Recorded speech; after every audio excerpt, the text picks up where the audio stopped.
নলবাৰী চকত কুমাৰ ভাস্কৰ বৰ্মাৰ এটা প্ৰতিমূৰ্তি নিৰ্মাণ কৰিলে কলিতাসকলৰ যিটো এটা দীৰ্ঘদিনীয়া দাবী এই দাবী এটা মীমাংসা হ'ব বুলি আমি অনুভৱ কৰিছোঁ আৰু এই ক্ষেত্ৰত কোনো মানে এটায়ে শংকিত হ'ব নালাগে। এইটো অকল মানে অসমৰ যিটো পুৰণি ঐতিহ্য আমাৰ মানে ৰজা মহাৰজাসকলৰ যি মানে শৌৰ্য বীৰ্য শক্তি এই শক্তিহে প্ৰতীক কুমাৰ ভাস্কৰ বৰ্মা। ইয়াত কোনো ধৰ্মৰ কথা নাই, ইয়াত কোনো জাতিৰ কথা নাই, ইয়াত কোনো পূজা পাতলৰ কথা নাই। মাত্ৰ কুমাৰ ভাস্কৰ বৰ্মাক আমি নতুন প্ৰজন্মৰ কাৰণে আমি জানিব দিব লাগে যে কুমাৰ ভাস্কৰ বৰ্মা এনেকুৱা এজন পৰাক্ৰমী বীৰ আছিল পুৰণি কামৰূপ ৰাজ্যত আৰু সেই বীৰজনৰ বীৰগাথাখিনিহে ইয়াত প্ৰকাশ হ'ব। ইয়াত কোনোবাই যদি শংকিত হৈছে কিবা হৈছে সেইটো সম্পূৰ্ণ অমূলক আৰু কলিতা জনগোষ্ঠী সন্মিলনে এনেকুৱা এটা মানে শংকামুক্ত মানে কাৰোবাক শংকিত কৰি কিবা এটা প্ৰতিষ্ঠা কৰাত আমি বিৰোধী। গতিকে আমি যদি কোনোবাই ইয়াত মানে শংকা হৈছে আমি নিৰ্ভয় দিছোঁ, ইয়াত কোনো শংকাৰ কথা নাই। অসমৰ ঐতিহ্য অসমৰ ঐতিহাসিক যি মানে ৰজা এই ৰজাবিলাকক আমি উপস্থাপন কৰাৰ কাৰণে এটা দাবী দি আছিলোঁ।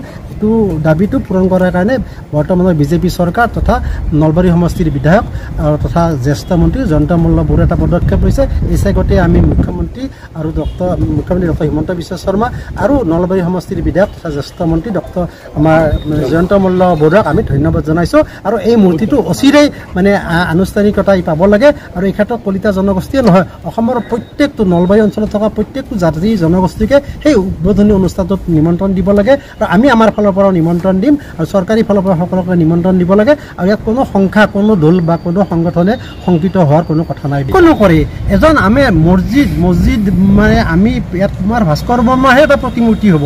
কুমাৰ ভাস্কৰ বৰ্মা হ'ল সেই সময়ৰ কামৰূপৰ এগৰাকী এনেকুৱা বিদগ্ধ মানে কূটনীতিবিদ বা এনেকুৱা বিদগ্ধ ৰজা যি ৰজাৰ শৰণাপন্ন হৈ হৰ্ষবৰ্ধনৰ নিচিনা মানুহ এই কামৰূপত মানে আমাৰ হুমায়ুন চাহাবক মানে ইয়াতে পঠাবলৈ বাধ্য হৈছিল। গতিকে তেনেকুৱা এগৰাকী ব্যক্তিৰ যদি ঐতিহ্য আমি জানিব পাৰোঁ বা নলবাৰীৰ ৰাইজে জানিব পাৰে তেতিয়া মছজিদ কমিটিও ইয়াৰ পৰা উপকৃত হ'ব।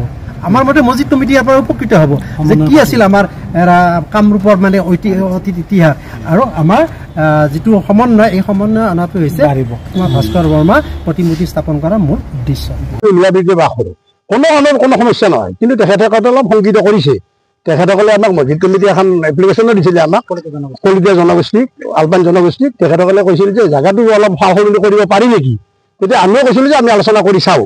কিন্তু আমি দেখিলোঁ আচলতে তাত কৰিলে মছজিদ কমিটিৰ কোনো ধৰণৰ অসুবিধা নহয়। আৰু তেখেতসকলে যিটো শংকা কৰিছে যে এটা মুছলিমৰ অনুষ্ঠান থাকিলে এটা হিন্দুৰ অনুষ্ঠান, তেওঁলোকে সেই শংকাটো কৰিছে। কিন্তু আমি সমন্বয় আমি তেখেতসকলক জনাব বিচাৰিছোঁ সমন্বয় আনিব আৰু সেইটো যদি তাত যদি কৰিব দিয়া নহয় তেতিয়া অলপ মনৰ হেৰিগিলা বাঢ়িহে যাব।